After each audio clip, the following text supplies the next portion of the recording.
ธีระปัญโยผู้อำนวยการสถาบันธรรมาภิวัตรสถาบันเพื่อเผยแผ่พระพุทธศาสนาส่งเสริมการศึกษาและพัฒนาสังคมตั้งอยู่ณที่พักสงฆ์สถาบันธรรมาภิวัตรบ้านซบเตินตำบลซบปาดอำเภอแม่เมาะจังหวัดลำปางสาธุชนท่านผู้ฟังรายการนี้ออกอากาศอยู่หลายลักษณะแรกเป็นรายการสดออกอากาศทุกวันอังคารในช่วงเวลาอยู่2ช่วงคือตี 4จนถึงตี 5ช่วงหนึ่งแล้วก็ตี 5ไปจนถึง7 โมงเมื่อเช้าช่วงหนึ่งออกอากาศผ่านทางสถานีวิทยุในเครือข่ายสถานีวิทยุคลื่นสีขาวเพื่อชาวประชาหลายคลื่นหลายสถานีหลายจังหวัดและท้ายของรายการจะได้เปิดสายให้ท่านผู้ฟังที่ฟังอยู่ทางบ้าน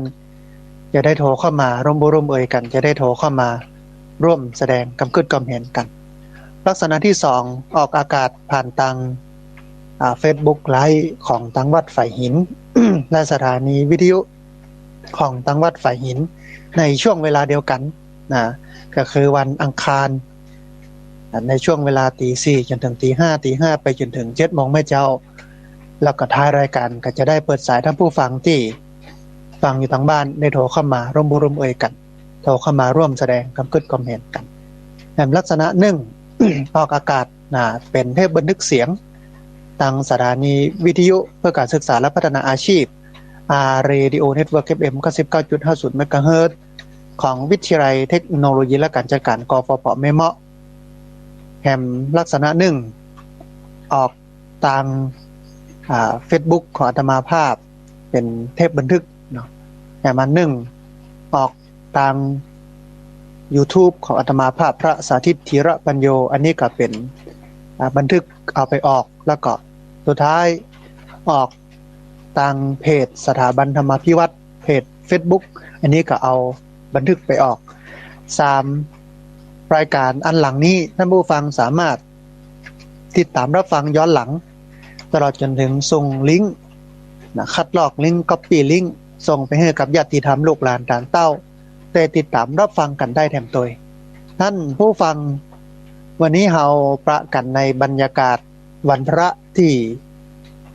สมกับการเข้าพรรษาก็คือฝนตกที่แม่เมาะลำปางในขณะนี้ฝนก็ตกก็อ้อยมาก็ทั้งวันท่านผู้ฟังแล้วก็อาจจะเป็นกันทั่วทั้งประเทศเน้นหลายจุดหลายพื้นที่ที่นักหน่วงกันพอสมควรเพราะว่าฤดูกาลของน้ำฤดูกาลของฝนที่ฮ้องว่าสันตฤดูฝนเนี่ยก็ได้เข้ามาอย่างเต็มตัวแต่ที่ผ่านมาก็แห้งแล้งและหลายคนก็กึดกอยกันว่าโอ้ปีนี้ถ้าจะลำบากเพราะว่าปันอี้เนี่ยยังบ่ได้ยะนากันเตื้อทั้งที่ปันอี้เนี่ยเข้ากล้ากะ ได้ปักได้ดำได้หวานกันแล้วหลายคนก็ไถผงนะเปิ้นฮ้องว่าไปตายเอาดับนะฮะรอน้ำฟ้าน้ำฝนที่จะไหลลงมาใส่แต่ว่าช่วงนี้พายุท่านผู้ฟังเข้านะอย่างที่ทางราชการบ้านเมืองข่าวสารต่างๆเพิ่นประกาศนะพายุชินลากูเนาะแล้วก็นักหน่วงกันพอสมควรท่านผู้ฟังก็น่าเป็นห่วงและก็ส่งกำลังใจไปให้พี่น้องถ้าในจังหวัดลำปางตอนนี้ก็คืออำเภอวังเหนือนะถ้าจังหวัดเชียงรายทางพุ้นก็จังอำเภอเวียงป่าเป้าพี่น้องเวียงป่าเป้าเชียงรายทางเชียงใหม่กับพี่น้องดอยสะเก็ดแล้วก็พี่น้องอื่นๆที่ได้รับผลกระทบจากพายุชินลากูซึ่งตอนนี้อาจจะมีเรื่องของน้ำท่วมฉับพลันน้ำป่าไหลหลากดินโคลนถล่มท่านใดที่อยู่ใกล้น้ำ ก็ต้องระมัดระวังส่วนท่านไหนที่ได้รับผลกระทบแล้วก็ทำใจจุ่มๆทำใจเย็นๆทำใจดีๆก้อยๆใจสติสัมปชัญญะคลี่คลายปัญหาคลี่คลายสถานการณ์ไปแต่ว่าก็ส่งกำลังอกกำลังใจส่งความเป็นห่วงเป็นใยให้กับพี่น้องต่างๆที่ได้รับผลกระทบในข่าวครั้งนี้ท่านผู้ฟังหันตั้ง Facebook หันตั้งข่าวทางช่องทางต่างๆเนี่ยโดยเฉพาะทาง Facebook แล้วก็มีหลายคนที่ได้เป็นหมู่เป็นจุ่มกันใน Facebook ญาติโยมเพิ่นก็ถ่ายทอดสดถึงตัวเจ้าพระสงฆ์โดยเนาะไลฟ์สดกันที่ไหนทางใดต่างกันโดยเฉพาะพี่น้องเวียงป่าเป้า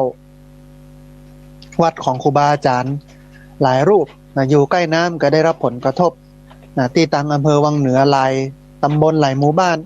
อำเภอเวียงป่าเป้าจังหวัดเชียงรายอำเภอดอยสะเก็ดจังหวัดเชียงใหม่ถนนพุทธขาดกันพอสมควรที่ลำปางยังในส่วนของแม่เมาะนี่ยังสาหัสถึงขนาดนั้นปีนี้น้ำยังนองปงกำเตื้อนะปกติเนี่ยช่วงฤดูกาลนี้กับเป็นห่วงตลอดเวลาในเรื่องของถนนหนทางสะพานข้ามน้ำแม่จางจากหมู่บ้านมาวัดมันปุ๊ดกุปีตั้งแต่แปลงสะพานใหม่เนี่ยก็มีท่วมตื้อหนึ่งแต่ว่ากับสะพานนั้นก็ทนอยู่ได้เพราะว่า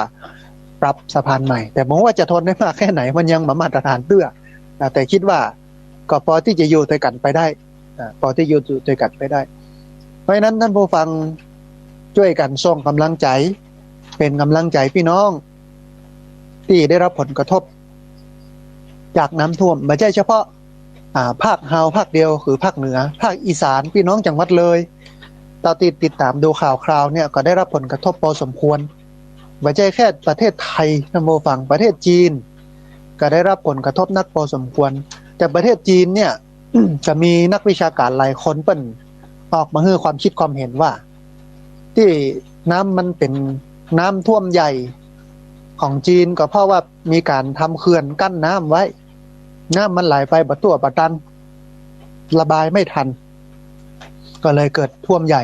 อันนั้นก็เป็นอันหนึ่งแต่ของเรานี่ เป็นน้ำป่าซึ่งน้ำป่าเนี่ยมันมาเร็วมันไปเร็วมันแบบพี่น้องว่ามันเหมือนเยื่องมานองเมินมันมาอยู่ข้ามเป็นเดือนเป็นปีประเมินขนาดนั้นแต่ถ้าเป็นตังภาคอีสานภาคกลางซึ่งเป็นที่ราบลุ่มเนี่ยน้ำก็จะเมินเพราะว่าน้ำเหนือลงไปหลังจากนี้ไปเนี่ยพี่น้องทางภาคกลางก็ต้องรับมวลน้ำที่ไหลไปจากภาคเหนือแต่ของเรานี่มันเป็นน้ำป่าไหลหลาก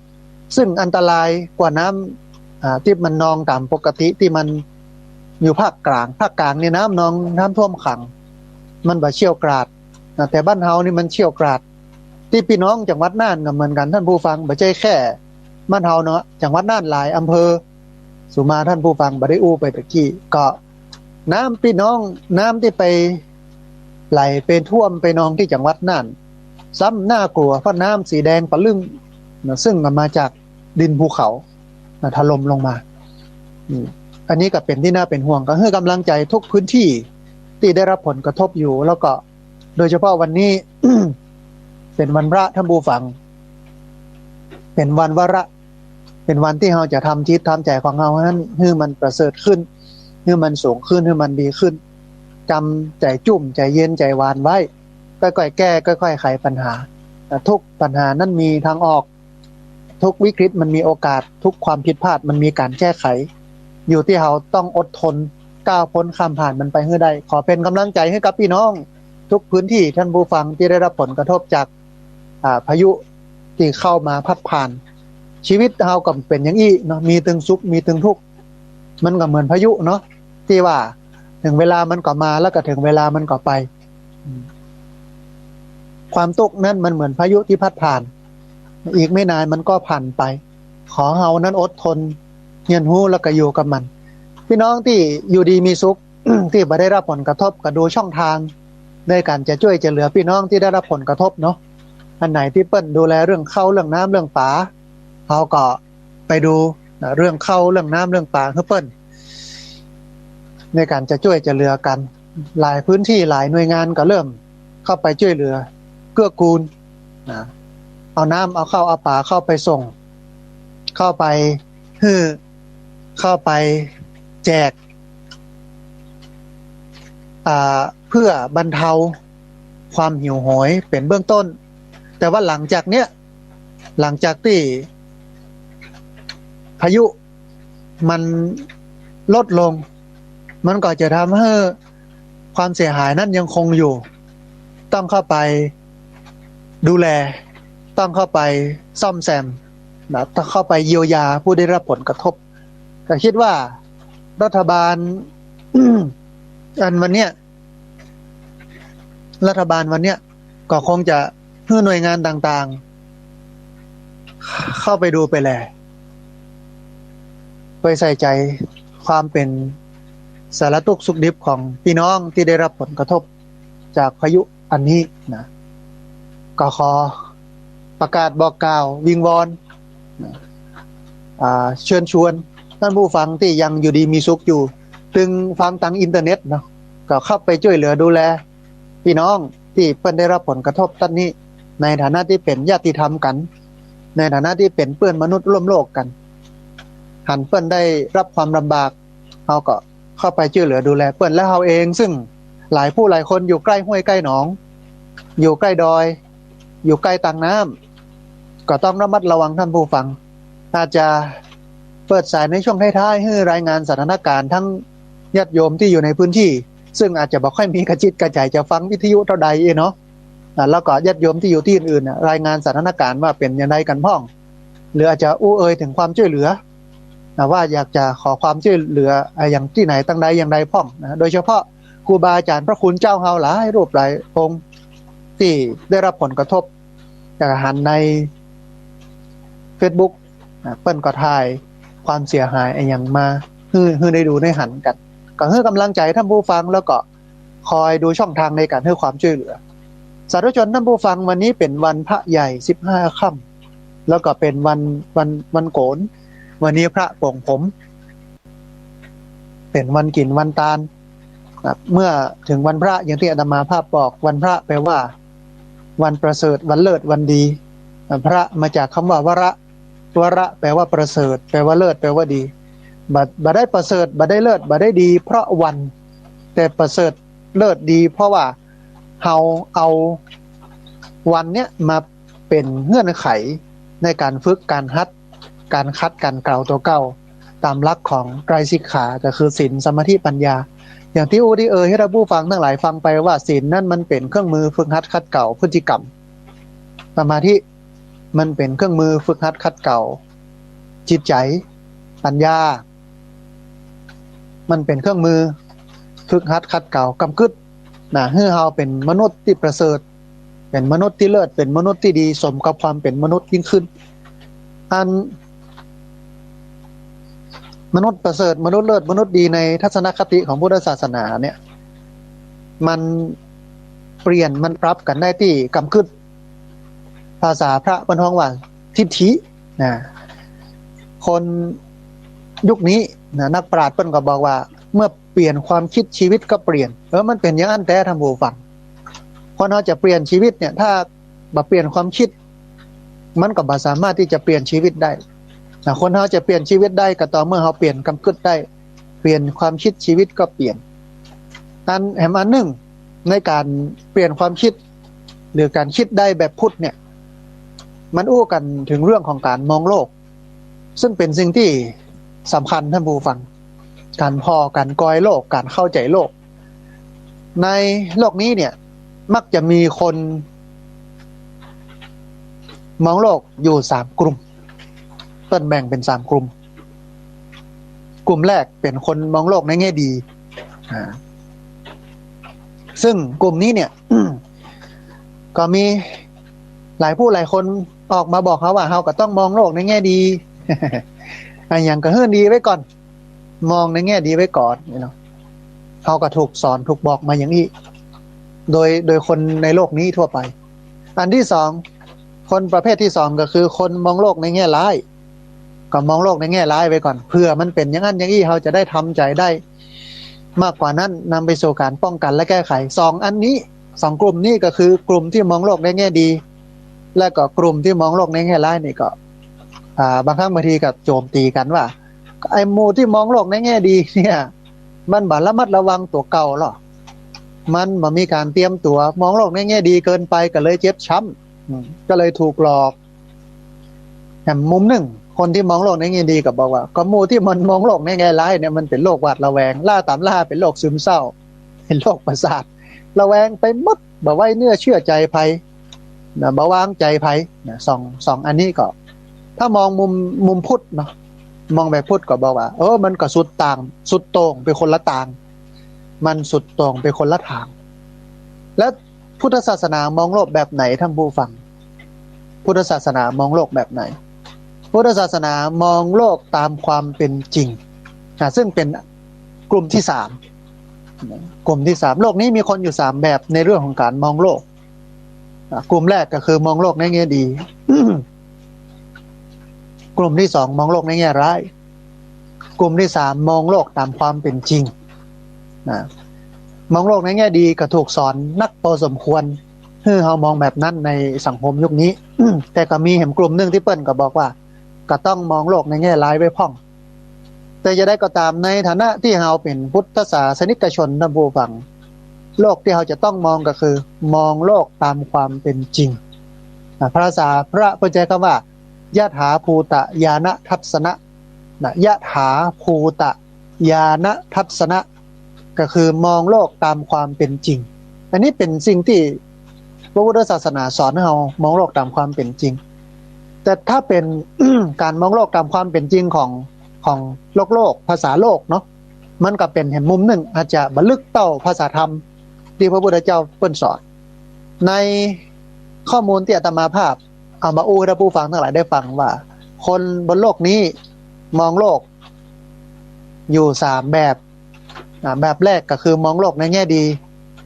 แบบที่2เนี่ยมองโลกในแง่ร้ายแบบที่3เนี่ยก็คือมองโลกตามความเป็นจริงอันนี้เป็นงานวิจัยของมหาวิทยาลัยต่างประเทศแห่งหนึ่งเปิ้นไปทำการวิจัยไปทำการค้นคว้าใช้เวลาในการค้นคว้าวิจัยเรื่องนี้เนี่ยท่านผู้ฟัง18 ปีไปทำการศึกษาความคาดหวังทั้งด้านการเงินของชีวิตและสุขภาพความเป็นอยู่ที่ดีในระยะเวลาประมาณ18 ปีของผู้คนต่างๆในเรื่องของการมองโลกเปิ้นก็สรุปออกมาว่าคนบนโลกนี้เนี่ยมันมองโลกอยู่3แบบมองโลกในแง่ดีมองโลกในแง่ร้ายแล้วก็มองโลกตามความเป็นจริงแต่ข้อสุดท้ายเนี่ยเข้าข่ายการมองโลกแบบพุทธศาสนาก็คือมองโลกตามความเป็นจริงซึ่งภาษาพระก็ฮ้องว่ายะถาภูตญาณทัสสนะแต่ว่ามันจะลึกจะซึ้งเหมือนกับการมองโลกตามความเป็นจริงของพระพุทธศาสนาก็อันนี้ต้องมาดูข้อมูลเชิงลึกภาษาวิชาการเพราะว่าไปดูดีเทลกันสักน้อยนึงเนาะนั่นผู้ฟังนอกจากเปิ้นสำรวจคนแล้วก็แบ่งกลุ่มคนออกมาเป็น3กลุ่มตามความคิดแล้วโดยใช้เวลาในการสำรวจในการทำงานวิจัยรีเสิร์ชเนี่ยอยู่18 ปีเปิ้นก็ศึกษาว่าไอ้3กลุ่มนี้กลุ่มใดมีความเป็นอยู่ที่ดีที่สุดผ่านการสำรวจแล้วก็วิเคราะห์รายได้ของคนใจคนประมาณสัก 1,600 คนในการวิจัยเรื่องนี้ใช้เวลาอยู่18 ปีบ่ใช่น้อยๆแล้วบ่ใช่เล่นๆนะผู้ฟังเป็นกลุ่มคนที่เป็นคนได้รับการวิจัยรับการไปศึกษาข้อมูลเยอะมาก 1,600 คนในการทำวิทยานิพนธ์ระดับปริญญาโทและปริญญาเอกเนี่ย100 คนนี่ก็ถือว่านักแล้วท่านผู้ฟัง100 คนนี่ถือว่าเยอะแล้วนะในการทำวิทยานิพนธ์ระดับปริญญาโทแล้วก็ปริญญาเอกอันนี้เปิ้นทำอยู่ 1,600 คนเวลาของคนทำวิทยานิพนธ์2 ปี3 ปี4 ปี5 ปีถึงที่สุดเนาะแต่นี่เปิ้นทำอยู่18 ปี18 ปีมันไม่ใช่แค่ไปดูเรื่องของชีวิตความเป็นอยู่เรื่องฐานะอย่างเดียวเนาะเปิ้นไปดูในเรื่องของสุขภาพจิตปัญหาทางจิตรวมไปถึงเรื่องของวิถีชีวิตความเป็นอยู่ตัวจากการวิจัยซึ่งใช้เวลา18 ปีใช้ผู้คนถึง 1,600 คนไปศึกษาวิจัยเรื่องความคิดของคนที่มองโลกอยู่3แบบก็คือมองโลกในแง่ดีมองโลกในแง่ร้ายแล้วก็มองโลกตามความเป็นจริงนี่ผลปรากฏว่าการวางแผนการใช้ชีวิต ความคิดที่มันบ่เชื่อมโยงหรือว่ามันบ่ยึดโยงกับความเป็นจริงเนี่ยมันทำให้เกิดการตัดสินใจผิดพลาดและก็ตัดสินใจแย่แล้วก็ผลลัพธ์ที่มันบ่ค่อยดีนักนั่นแสดงว่าบ่ว่าจะเป็นการมองโลกในแง่ดีหรือมองโลกในแง่ร้ายล้วนเป็นสิ่งที่ผิดล้วนเป็นมุมมองที่บ่ถูกต้องเพราะมันคลาดเคลื่อนจากความเป็นจริงอย่าง มองโลกในแง่ดีอีกอย่างมันก็ขาดในเชิงของการเฝ้าระวังผลเสียผลร้ายที่มันจะเกิดขึ้นประมาทล้ำไปมองโลกในแง่ร้ายก็กลายเป็นหวาดระแวงกลายเป็นโรคประสาทกลายเป็นภาวะพะวงจิตใจบ่ค่อยม่วนเพราะว่ามองโลกในแง่ร้ายหรือว่ามองโลกในแง่ลบอันคนที่ทำวิจัยหรือว่าผู้ร่วมวิจัยเปิ้นก็ให้ข้อคิดข้อเห็นว่าเฮาบ่จำเป็นจะต้องใช้เวลาไปกับการคิดบวกหรือว่ามองโลกในแง่ดีนักล้ำไปเพราะว่าการมองโลกตามความเป็นจริงและการตัดสินใจต่างๆผ่านข้อมูลและหลักฐานที่เฮามี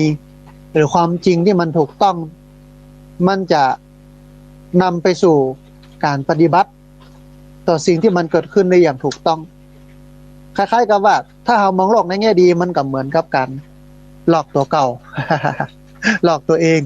เนาะนักล้ำไปมองโลกในแง่ร้ายมันก็ทำให้ภาวะพะวงเพราะฉะนั้นสิ่งที่ควรทำที่สุดก็คือมองโลกตามความเป็นจริงซึ่งก็ถูกต้องตามหลักการที่พระพุทธเจ้าตรัสสอนที่ผ่านมาท่านผู้ฟังพระพุทธเจ้าตรัสสอนให้เรานั้นมองโลกตามความเป็นจริงภาษาพระปนองวายะถาภูตญาณทัสสนะยะถาภูตญาณทัสสนะการมองโลกตามความเป็นจริงทีนี้โลกตามความเป็นจริงของพระพุทธศาสนาเป็นอย่างไรหากจะอู้ถึงเรื่องโลกตามความเป็นจริงของพระพุทธศาสนาท่านผู้ฟังต้องเอาธรรมะเรื่องไตรลักษณ์มาอู้ไตรลักษณ์มาอู้ท่านผู้ฟังหลายคนคงได้ยินคำว่าไตรลักษณ์โดยเฉพาะพี่น้องลำปางเขาได้ยินคำว่าสุสานไตรลักษณ์ซึ่งเป็นที่อยู่ของหลวงพ่อเกษมครูบาเจ้าเกษมเหมโกสุสานไตรลักษณ์ไปเฮี้ยกับไตรลักษณ์ไตรมาจากคำว่าติแปลว่าสามลักษณ์มาจากคำว่าลักษณะไตรลักษณ์ก็คือลักษณะสามไตรลักษณ์นี้เป็นธรรมะในหมวดสามของพระพุทธเจ้าเด้อกับเป็นหัวใจสำคัญของพุทธศาสนาที่ชาวพุทธต้องเข้าไปหู้ต้องเข้าไปหันต้องเข้าใจไตรลักษณ์การเข้าใจไตรลักษณ์นี้มันจะทำให้เกิดพุทธะคือความหู้พุทธศาสนาคือศาสนาที่เข้าไปหู้ไตรลักษณ์คือหู้ความเป็นจริงของโลกและชีวิตท่านผู้ฟังความเป็นจริงของโลกและชีวิตก็คือไตรลักษณ์ ไตรลักษณ์ก็คือความเป็นจริงของโลกและชีวิตหลายคนหลายท่านก็เริ่มสนใจว่าโอ้ความเป็นจริงของโลกและชีวิตก็คือไตรลักษณ์ไตรลักษณ์ก็คือความเป็นจริงของโลกและชีวิตแล้วไตรลักษณ์มันเป็นอย่างไรแล้วมันคืออะไรอย่างที่บอกว่าไตรลักษณ์ก็คือลักษณะสามของโลกและชีวิตที่มันเป็นจริงมีอย่างพ้องหนึ่งอนิจจังบ่มั่นบ่เที่ยงทุกขังทนอยู่ในสภาพเดิมได้ยากอนัตตาบ่ใช่ตัวบ่ใช่ตนบ่สามารถที่จะบังคับบัญชาได้มีอยู่สามอย่างอนิจจังบ่มั่นบ่เที่ยงเปลี่ยนแปลงทุกขังทนอยู่ในสภาพเดิมได้ยากหรือบีบคั้นเป็นทุกข์บ่ม่วนอึดอัดคับข้องใจอนัตตาบ่ใช่ตัวบ่ใช่ตนบ่สามารถที่จะบังคับบัญชาได้อนัตตานี่มีอยู่สองความหมาย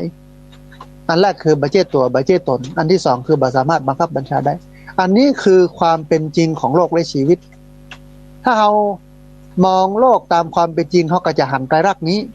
ยะถาภูตญาณทัสสนะมองโลกตามความเป็นจริงเขาจะหันว่าโอ้ชีวิตนี้มันบ่เที่ยงด้วยเนี่ยหู้ความเหี่ยงเปปัง เหมือนจังสอเพิ่นว่าเป็นอนิจจัง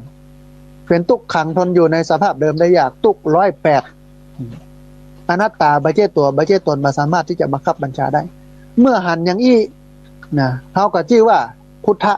คือรู้พุทธะแปลว่ารู้หู้อย่างก็คือหู้ความเป็นจริงของโลกและชีวิต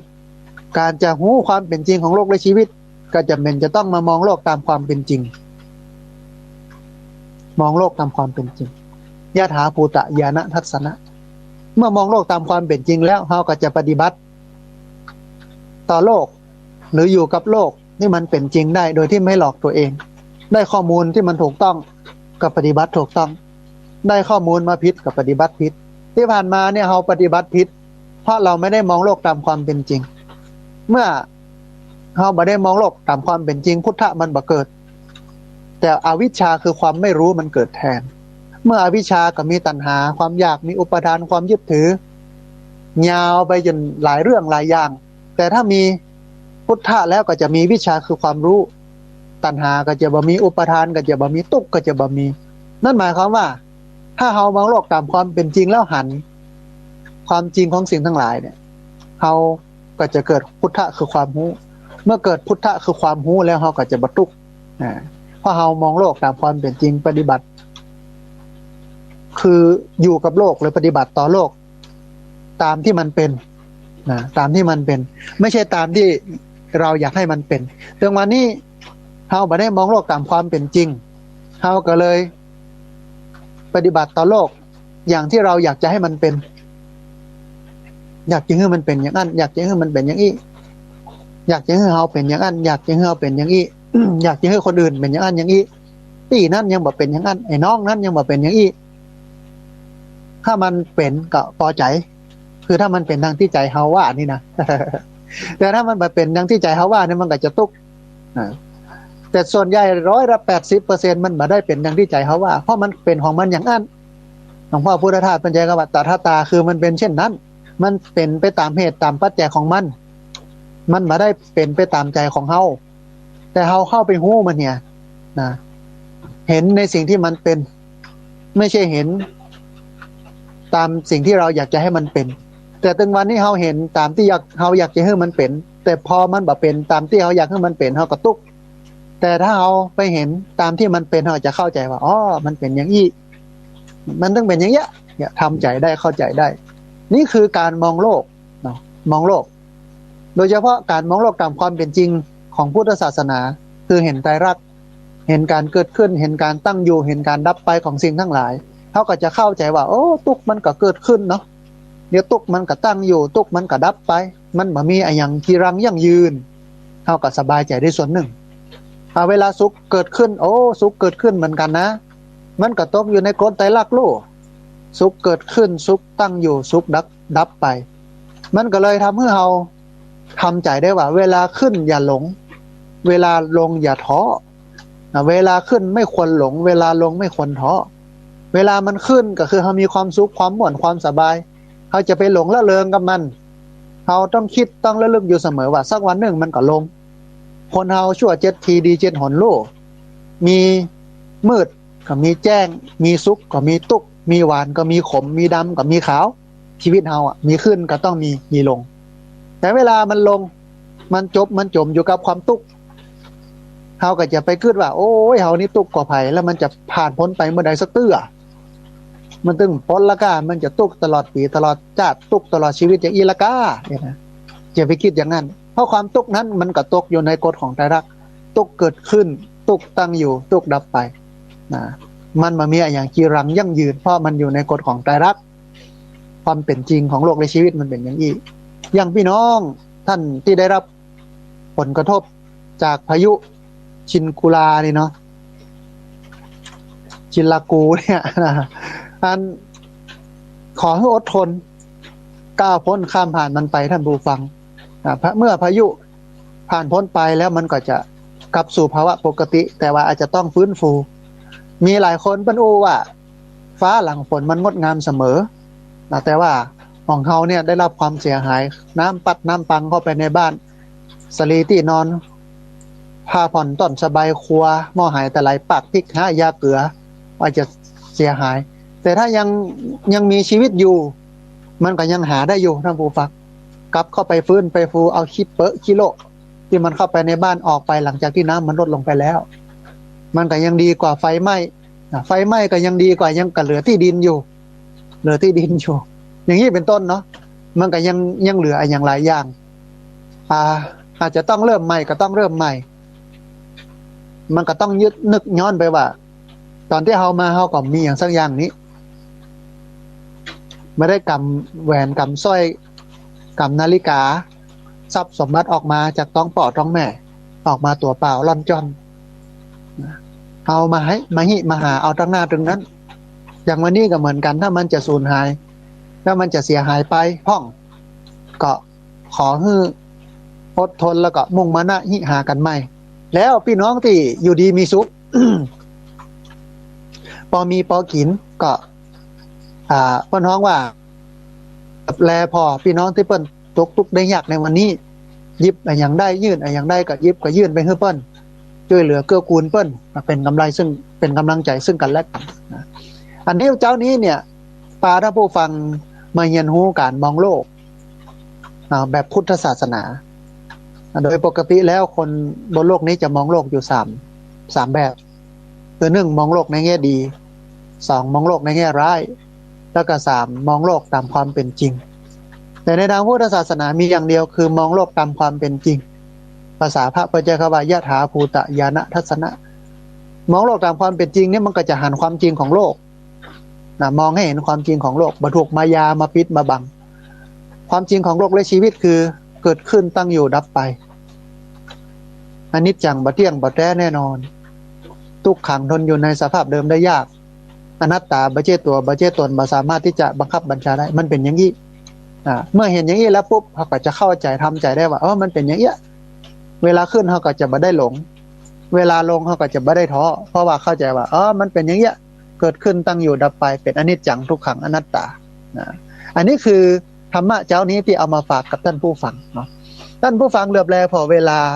ตอนนี้ก็ใกล้เวลาที่จะเปิดสายให้ท่านผู้ฟังที่ฟังอยู่ทางบ้านได้โทรเข้ามาร่วมบูร่วมเอ่ยกันโทรเข้ามาร่วมแสดงกำกึดความเห็นกันแล้วก็ในเจ้านี้ท่านกำลังติดตามรับฟังรายการธรรมพิวัตรนั่นเป็นรายการวิทยุเพื่อการเผยแพร่พระพุทธศาสนาส่งเสริมการศึกษาและพัฒนาสังคมรายการนี้รับผิดชอบโดยอาตมาภาพพระสาธิตธีระปัญโยผู้อำนวยการสถาบันธรรมพิวัตรสถาบันเพื่อเผยแพร่พระพุทธศาสนาส่งเสริมการศึกษาและพัฒนาสังคมตั้งอยู่ณที่พักสงฆ์สถาบันธรรมพิวัตร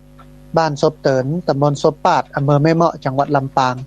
รายการนี้มีทุกวันอังคารอยู่2ช่วงเวลาคือตี 4จนถึงตี 5ช่วง1แล้วก็ตี 5ไปจนถึง 7 โมงแม่เจ้าช่วง1ออกอากาศผ่านทางสถานีวิทยุหลายคลื่นหลายสถานีรวมไปจนถึงมีทาง Facebook Live ของทางวัดฝ่ายหินตัวยมีจนถึงออกทาง YouTube ของพระสาธิตธีระปัญโยออกทางเพจ Facebook ของอาตมาภาพพระสาธิตธีระปัญโยออกทางงาน Facebook ของอาตมาภาพพระสาธิตธีระปัญโยตัวยในท้ายของรายการก็จะได้เปิดสายให้ท่านผู้ฟังที่ฟังอยู่ทางบ้านได้โทรเข้ามาร่วมบูร่วมเอ่ยกันโทรเข้ามาร่วมแสดงความคิดความเห็นกันขณะที่กำลังรอสายให้ท่านผู้ฟังที่ฟังอยู่ทางบ้านจะได้โทรเข้ามาร่วมบูร่วมเอ่ยกันโทรเข้ามาร่วมแสดงความคิดความเห็นกันท่านผู้ฟังในครั้งก่อนเนี่ยได้บอกกล่าวข่าวบุญไปว่าตอนนี้กำลังระดมทุนเพื่อจะนำเอาไปแจกให้กับละอ่อนนักเรียนที่มีจิตอาสามีพฤติกรรมที่ดีปะน้องว่าทุนคุณธรรมปรารภเหตุว่าไปประชุมร่วมกันกับคณะกรรมการโรงเรียนครูเพิ่นก็เล่าให้ฟังว่าตอนเนี้ยเพิ่นก็มีทุนการศึกษาของการไฟฟ้ากองทุนพัฒนาไฟฟ้าเพิ่นแจกทุนละทุนละ 1,000-2,000 ซึ่งเป็นทุนเรียนดีเนาะแต่ว่าเพิ่นตัดทุนคุณธรรมไปนะปีนี้อาตมาก็กึดก่อกอยว่าเขาจะมาสร้างแต่คนที่เป็นคนเก่งแล้วละเลยคนดีไม่ได้ก็เลยออกปากเพิ่นว่าเอาละพระอาจารย์จะเป็นเจ้าภาพทุนคุณธรรมเนาะก็ถามเพิ่นว่าปกติเพิ่นแจกกันต่อใดแจกกันมอกใดเพิ่นก็บอกว่าทุนละ500ประมาณสัก10ทุนก็ตกอยู่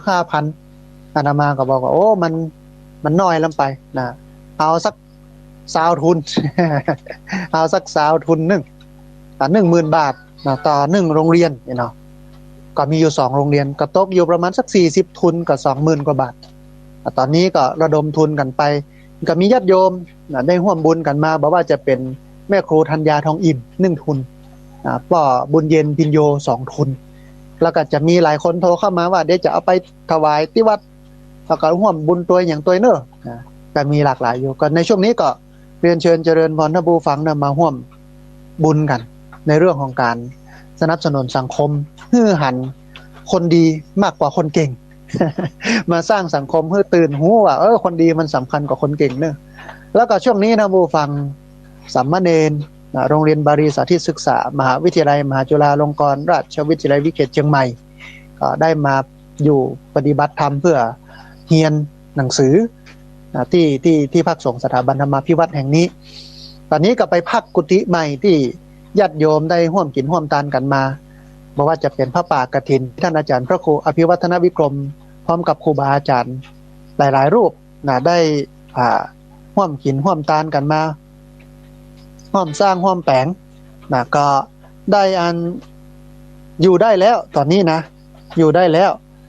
สามเณรไปพักไปผ่อนได้เรียบร้อยแล้ว ไปพักไปผ่อนเรียบร้อยแล้วไปอยู่ได้แล้วแต่ยังบ่สำเร็จเสร็จสิ้นดีเตื้อยังขาดเป็น2-3อย่างก็คือในเรื่องของอันฝ้าเพดานกับกระเบื้องพื้นแต่ว่าอันอื่นๆเนี่ยมุงลวดเล็กดัดยังใส่ยังเรียบร้อยตอนนี้สามเณรไปจำบัตรท่านเรียบร้อยแล้วยังบ่แล้วเตื้อแต่ว่าไปอยู่ได้ละแต่รอแหมสักวางนึงก็จะจัดการดำเนินการในเรื่องของอันฝ้าเพดานในเรื่องของกระเบื้องพื้นให้กับสามเณรท่านเดี๋ยวสักกรรมนึง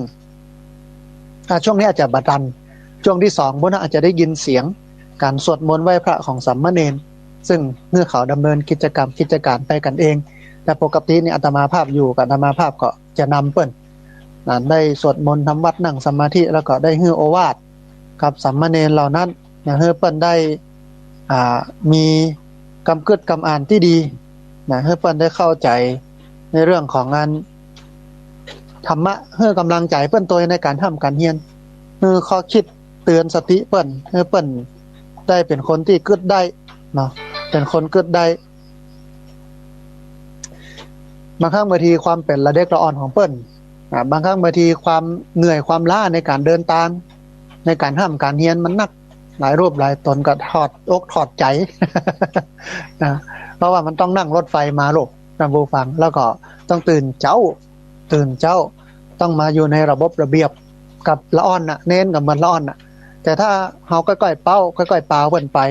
สนับสนุนส่งเสริมเพิ่นให้ได้กินได้อยู่ดีมันก็ได้ห้ามได้เหียนไปพอดีตอนนี้มีสายเข้ามาหลายสายแต่ว่าอาตมาภาพเช็คโทรศัพท์แล้วยังบ่ได้ปิดเสียงเตื้อญาติโยมอาจจะของดโทรเข้ามาสักกำนึงเดี๋ยวขอปรับระบบเสียงกำนึงก่อนนะถ้าปรับระบบเสียงแล้วเดี๋ยวก็จะได้เปิดโอกาสให้ญาติโยมได้โทรเข้ามาร่วมเอ่ยกันโทรเข้ามาร่วมแสดงความคิดความเห็นกันเดี๋ยวดูระบบเสียงกำนึงก่อนเพราะว่าอันโทรเข้ามาแล้วเสียงมันดังหมายว่าไปตั้งสายเมื่อใดอย่างใดตั้งเสียงอย่างใดห้องนะอันถ้าปิดแล้วเนี่ยมันก็จะดีละจะบ่มีเสียงเข้ามารบกวนละแต่ถ้าบ่ปิดนี่โทรเข้ามาปุ๊บมันก็จะอย่างที่ว่านะได้ยินเสียงเข้ามาแต่งนะเวลาญาติโยมโทรเข้ามาแล้วก็เป็นที่อันมันฮ้องว่าบ่ชัดบ่เจนนะโทรเข้ามาแล้วก็จะเป็นการรบกวนกันนะโทรเข้ามาแต่ว่าตอนนี้จะปรับระบบเสียงสักกำนึงพอดีอันมาได้จัดระบบมันไว้มันก็เลยทำให้เสียงมันเข้ามารบกวนท่านผู้ฟังเอาละจะรบกวนกันตามตอนนี้รับสายก่อนนะเชิญท่านผู้ฟังนะเรียนเชิญเจริญพรที่เบอร์0647282899เบอร์0647282899ตะกี้ตัดไปหลายสายต้องขออภัยท่านผู้ฟังพอดีมีสายเข้ามาสายหนึ่งเดี๋ยวรับสายนี้ก่อนเปิ้นจะว่าจะได้พ้องเจริญพรอย่างไรศาสตร์เจ้าพระอาจารย์ยมแม่โทรมาจากบ้านห้องแม่สายทองบ้านห้องละปูนน้อบ้านห้วยการน้อเจ้าเป็นยังไงห้องบ้านห้องฝนตกพ้องก่อฝนตกแต่ว่ายังขาดสายจุ้มผ้าไปวัดเตรียมตัวไปวัดเนาะสัญญาณเป็นในพ้องวันนี้ชัดเจนดีเจ้าโอ้ชัดเจนดีเนาะมีอย่างจะเพิ่มเติมพ้องเพิ่มเขาอาจารย์บรรยายทุกอย่างเจ้าโอ้เข้าใจดีเนาะเข้าใจดีเจ้าเอาอนุโมทนาบุญกำลังใจเนอะส่งศีลนี่แหละจับวันอังคารเนาะแม่นจับวันพระวันศีลตัวเนาะเจ้าสาธุโยมเนี่ยก็ไปนอนวัดนะเจ้าโอ้ดีแล้วอนุโมทนาอันนี้เดี๋ยวโยมก็จะเริ่มทยอยกันมาสาธุบุญรักษาเนอะเจริญพรสาธุนะสายแรกแม่สายทองจากบ้านห้วยการบ้านห้องละปูนเรียนเชิญเจริญพรนะท่านผู้ฟังที่เบอร์0647282899เบอร์0647282899พอดี มีสายเข้ามาสายหนึ่งเดียวฮับสายนี้ก่อนเปิ้นจะว่าจะได้พ่องเจริญพรการคนโยมรีวิทยุน้อยหนึ่งเด้อรีวิทยุแล้วก็ฟังตังโทรศัพท์เอาเนาะถ้าบ่อันนี้มันจะสะท้อนเข้ามาในวิทยุเนาะเจริญพรนมัสการพระคุณเจ้าอ่านโยมแม่แนะนำตัวน้อยแม่มาจากที่หลวงลำพูนเจ้าอ๋อบ้านเมืองจี้หลวงลำพูนเนาะเจ้าแม่ครูเจ้าเจริญพรสัญญาณเป็นอย่างไรพ่องสัญญาณชัดเจนดีเจ้าฝนตกเจ้าอ๋อฝนตกจุ่มเย็นเป็นสุขกันทั่วบ้านทั่วเมืองเนาะเจ้าวันนี้สารธรรมตามสอนชุ่มช่ำเหมือนฝนตกเนี่ยเจ้าโอ้อนุโมทนามีอย่างจะเพิ่มเติมพ่องไหมครูมีครบทุกรสเลยเจ้าในลักษณะของการดำเนินชีวิตเนี่ยเจ้าโอ้น้อมนำทำสอนไปใช้ในชีวิตก็มีความสุขเจ้าโอ้อนุโมทนาบุญเนอะแม่ครูเนอะสาธุได้กำลังใจจัดหนักเลยเจริญพรสาธุเจริญพรนะสายที่2จากละปูนเหมือนกันเนาะเรียนเชิญเจริญพรนะที่เบอร์0647282899เบอร์0647282899พอดีมีสายเข้ามาสายหนึ่งเดียวฮับสายนี้ก่อนเปิ้นจะว่าจะได้พ่องเจริญพรเจ้ากับพระเจ้าพระอาจารย์โยมแม่แนะนำตัวน้อยคำนวณเจ้าจอมปานเจ้าแม่คำนวณอำเภอเมืองปานตำบลแจ้ซ้อนบ้านแจ้ซ้อนเนาะนะเป็นยังไงพ่องแม่ฝนตกก็ตกตลอดทั้งเจ้าแล้วสถานการณ์น้ำตั้งพ้นเป็นยังไงพ่องตั้งแต่มันเป็นอย่างเนาะมันไหลผ่านเนาะมันไม่ได้ที่ไหนอ๋อมาเหมือนพี่น้องตังวังเหนือน่าเป็นห่วงเนาะแม่เนาะเรานำอะไรกันหนึ่งจะเนาะอันนี้มันจะเป็นอย่างนำกระไรผ่านไปอ๋อมันไหลผ่านไปบันยิ่งมานองบัท่วมอย่างนักเนาะนะไปได้ท่วมที่ไหนให้หน้าก่อนไม่ติดท่วมเอาแต่ก็ต้องระมัดระวังพ่องเนอะแม่เด้อเป็นห่วงเป็นใยกันอยู่สัญญาณชัดเจนนี่เนาะแม่เนาะชัดเจนดีชัดเจนดีมีอย่างจะเพิ่มเติมพ่องโอ้แบบนี้อย่างจะเพิ่มเติมเพราะว่าชุดหยอดตลอดการนี่แล้วธรรมะของอาจารย์เข้าใจดีเนาะแม่เนาะเราเข้าใจดีทุกอย่างเจ้าโอ้สาธุอนุโมทนาบุญนะแม่เนอะเจ้าสาธุบุญรักษาโยมแม่นะสายนี้จากลำปางจากอำเภอเมืองปานเรียนเชิญเจริญพรที่เบอร์0647282899เบอร์0647282899อันอาจจะมีเสียงนะโทรเข้ามาพ่องเพราะว่าบ่ได้ปิดเสียงไว้นะผู้ฟังก็ต้องขออภัยถ้าผู้ฟังตัวพอดีมีสายเข้ามาทางสายหนึ่งเดียวครับสายนี้ก่อนเปิ้นจะว่าจะได้พ่องเจริญพรไปสาเจ้าท่านอาจารย์อันโยมแม่แนะนำตัวน้อยแม่จันเรือนใสบ้านเวียงสาขานอำเภอสันปะตองจังหวัดเชียงใหม่ยาแม่โอนไปละเนอะ500 บาทนึงนะอ๋อทุนสัมมาเนรนะแม่เนาะสาคนดีนะโอ้อนุโมทนาบุญแม่จันเรือนใสแห่มหนึ่งทุนเนาะไม่โอนไปเกินแล้วนะโอ้อนุโมทนาเดี๋ยวจะได้บันทึกไว้โยมแม่นะสัญญาณเป็นได้พ่องวันนี้โยมแม่สัญญาณเป็นได้พ่องชัดเจนดีเจ้าอ๋อสัญญาณชัดเจนดีเนาะฝนตกพ่องก่อที่เวียงที่อันเวียงตาการสันปะตองแต่ว่านี่คือถุงแต่คืนนี้เบาๆมันน้อยละจ้ะอ๋อแต่คืนนี้เบาๆมาน้อยอันน้ำท่วมนี่ยังบัดนี้มีเตก้าแม่แบบนี้ไม่ท่วมมันเวียงตาการเนี่ยมันสูงอ๋อเวียงตาการมันสูงก็เลยบ่ท่วมเนาะนะโอ้ดีแล้วแม่ดีแล้วอนุโมทนาบุญเนอะแม่เนอะสาธุเจริญพรนะสาธุเพิ่มเข้ามาแห่มหนึ่งทุนท่านผู้ฟังลืมไปนะทุนคุณธรรมแม่จันเรือนใสเวียงตาการอันสันปะตองเชียงใหม่นะตอนนี้มีประมาณ4ทุนที่จริงอาจจะมีมาอยู่แต่ว่าไม่ได้แจ้งกันเนาะท่านใดที่ได้ร่วมบุญทุนคุณธรรมมาแล้วก็แจ้งกันสักน้อยหนึ่งก็ได้นะหลังจากที่จบรายการหรือว่าในรายการนี้ก็ได้เนาะเรียนเชิญเจริญพรนะท่านผู้ฟังนะพอดีมีสายก็มาแถมสายหนึ่งเดียวฮับสายนี้ก่อนเปิ้นจะว่าจะได้พ่องเจริญพร เจริญพรเจริญพรครับไว้สามอาจารย์อันยมป้อโทรมาจากทางใดดี3 ยอดอ๋อละปูนนะป้อน้อครับปอบุญตันป้อบุญตันบ้านเจดี3 ยอดละปูนสัญญาณเป็นได้พ่องป้อวันนี้ชัดเจนดีครับโอ้ชัดเจนดีเนาะฝนตกก็ป้อปัดตกโอ้ว่ามีห้องโอ้ที่อื่นที่ไกลมันตกกันทื่อๆนะเดี๋ยวคงจะไปละแต่ตกอาจจะบ่เยอะวันนี้ก็เตรียมตัวไปวัดไปวากันเนาะป้อเนาะครับอันนี้ยังจะเพิ่มเติมห้องป้อวันนี้มียังเพิ่มเติมนะโทรมาให้กำลังใจเนาะป้อเนาะกำลังใจโอ้ได้กำลังใจจัดหนักธรรมะของท่านอนุโมทนาบุญแต่ป้อเน้อครับไว้สาธุเจริญพรอนุโมทนาบุญโยมป้อจากเจดี3 ยอดละปูนโทรเข้ามาให้กำลังใจกันบอกว่าสัญญาณชัดเจนดีแถวนั้นฝนบ่ตกเนี่ยนะแต่ลำปางไม่เหมาะก็มันบ่ใช่ว่าจะตกหนักนะท่านผู้ฟัง มันสึงๆนะเรื่อยๆของมันอย่างเงี้ยเหมาะแม่ๆอย่างเงี้ยแต่ที่อื่นที่ไกลที่น้ำเปิ้นท่วมนั้นมันตกหนักท่านผู้ฟังพอดีมีสายเข้ามาแถมสาย1เดียวครับสายนี้ก่อนเปิ้นจะว่าจะได้พ่องเจริญพรว่าจะเจ้าค่ะท่านโยมแม่แนะนำตัวน้อยแม่วางเจ้าคนเก่าคนเดิมเนาะโยมแม่จากอำเภอแม่วางจังหวัดเชียงใหม่นะอันเป็นได้พ่องสัญญาณวันนี้โยมแม่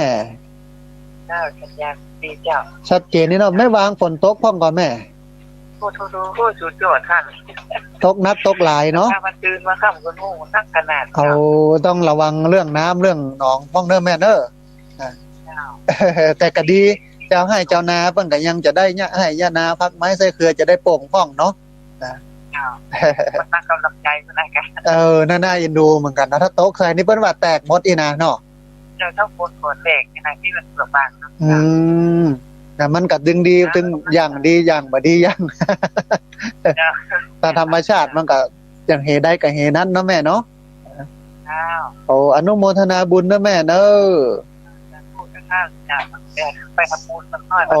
สาธุอนุโมทนาบุญนะแม่เด้อสาธุนะวันนี้วันพระใหญ่พระหลวง15 ค่ำหลายคนหลายท่านก็เตรียมตัวไปวัดไปวากันห่อขนมข้าวต้มกันไปนะอันอย่างที่ว่าเนี่ยธรรมชาติเนี่ยมันแดดเนี่ยบางครั้งสำหรับบางคนก็ดีสำหรับบางคนก็ดีฝนก็เหมือนกันบางคนก็ดีบางคนก็ดีแต่จะดีบ่ดีก็ตามเป็นธรรมชาติมันเป็นอย่างนั้นเฮาก็ต้องยอมรับมันเนาะท่านผู้ฟังเนาะพอดีมีสายเข้ามาแถมสาย1เดียวครับสายนี้ก่อนเปิ้นจะว่าจะได้พ่องเจริญพรเจ้าค่ะแม่จ๋าเจ้าท่านมหาแม่เตี้ยศิลาพรเตี้ยบ้านโฮงละปูนนะโอ้สัญญาณเป็นได้พ่องโยมแม่สัญญาณชัดเจนเลยเจ้าชัดเจนนี่เนาะฝนตกพ่องก่อตังปูน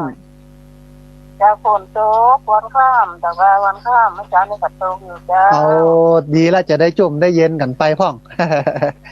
เจ้าตังเทน้ำมาท่วมเจ้าเอาดียังแควนน้อยนึงนะ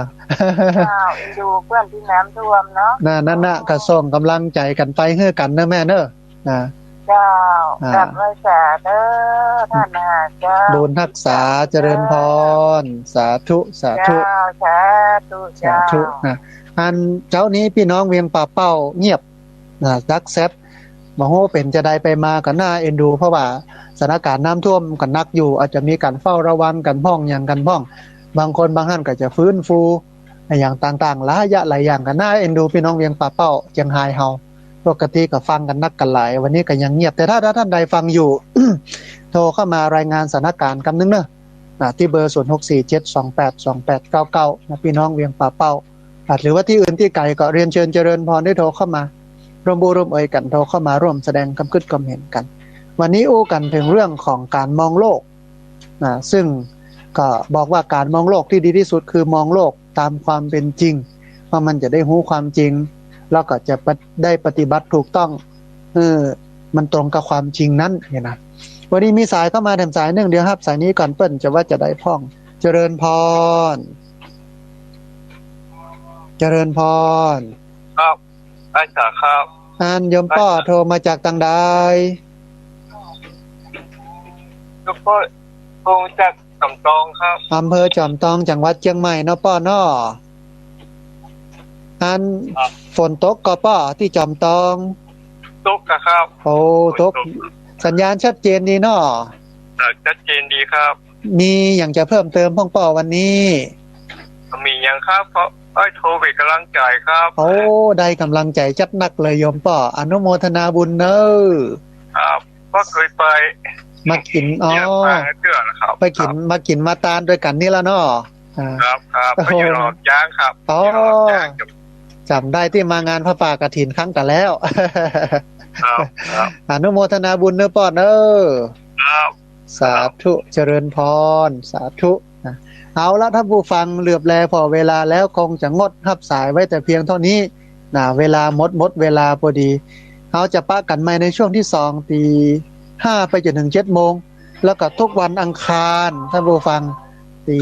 4 ตี 5 ถึง 7 โมงทุกวันอังคารวันนี้อาตมาภาพพระสาธิตธีรปัญโยผู้ดำเนินรายการธรรมาภิวัตน์ต้องเอารายการนี้จากลาท่านผู้ฟังทั้งหลายไปก่อนกราบขอบพระคุณครูบาอาจารย์พระเถรานุเถระทุกรูปอนุโมทนาบุญกับเจ้าของคลื่นเจ้าของสถานีที่รับสัญญาณเอาไปออกอากาศส่งกระจายเสียงอนุโมทนาบุญกับญาติโยมทุกคนทุกท่านที่ติดตามรับฟังแล้วก็ทุกคนทุกท่านที่โทรเข้ามาขออภัยกับท่านที่โทรเข้ามาแล้วบ่ได้รับสายโทรเข้ามาแล้วบ่ทิศสปะพุทธานุภาเวนะเดชเดชะอนุภาพของพระพุทธเจ้าสปะธรรมานุภาเวนะเดชเดชะอนุภาพของพระธรรมเจ้าสปะสังฆานุภาเวนะด้วยเดชเดชะอนุภาพของพระสังฆเจ้าศรัทธาสุทธีพระวันตุเตขอความสุขความเจริญในธรรมจงมาเกิดมีแด่บรรดาศรัทธาสาธุชนทุกคนทุกท่านตลอดกาลเป็นนิจเทอญ